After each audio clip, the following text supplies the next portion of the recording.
আসসালামু আলাইকুম দর্শক, যে যেখান থেকে ভিডিওটি দেখছেন অবশ্যই আমি এই ভিডিওর মাধ্যমে দেখতে পাচ্ছি একটি দুর্ঘটনা কিন্তু ঘটেছে। এই মুহূর্তে দুর্ঘটনাটি যে এলাকায় ঘটেছে, একটি ব্রিজ কিন্তু ভেঙে ফেলেছে। তিতাস উপজেলা ৬ নং বিরিকান্দি ইউনিয়ন এবং নারায়ণদিয়া ইউনিয়নের যেই গোমতী নদীর উপর দিয়ে ব্রিজটি সংস্কারের কাজ করা শুরু হয়েছিল। সংস্কারের করার জন্য যে প্রস্তুতি নিয়েছিল, একটি বিপরীত ব্রিজ কিন্তু হয়েছিল। সেই ব্রিজটি কিন্তু একটি বালুর বোট ধাক্কায় কিন্তু ব্রিজটি এখন ভেঙে যায় এবং এই মুহূর্তে কিন্তু ঝুঁকিপূর্ণ অবস্থা রয়েছে। আর এই ব্রিজটি এই মুহূর্তে যে ঝুঁকিপূর্ণ অবস্থা রয়েছে, একটি বালুর বোট আটকে আছে। একেবারে ব্রিজের এক পাশ কিন্তু বালুর বোটের উপরে পড়ে আছে। সেই কারণে কিন্তু এই ব্রিজটি এখন ঝুঁকিপূর্ণ অবস্থায় রয়েছে।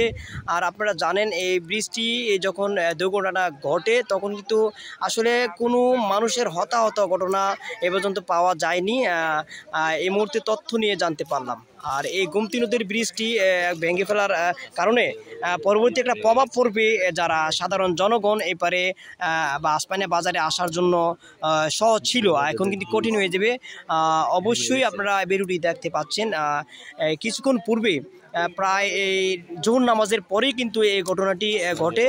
তিতাস উপজেলা আসমানিয়া ব্রাজের গোমতী ব্রিজটি বিপরীত ব্রিজটি ভেঙে যায়। তথ্য মোতাবেক নিয়ে জানা যায় যে এই ব্রিজটি ভেঙে যাওয়ার একটি কারণ ছিল, এখানে দুটি বালুর বোট দাউদকান্দি থেকে এই আসমানিয়া আসার পথে দুটি একসাথে এই মাঝখান দিয়ে যে যাওয়ার পথগুলো ছিল, বোটগুলো দুটি একসঙ্গে প্রবেশ করার কারণে কিন্তু ধাক্কাকে এক পাশের ফিলাগুলো ভেঙে যায়।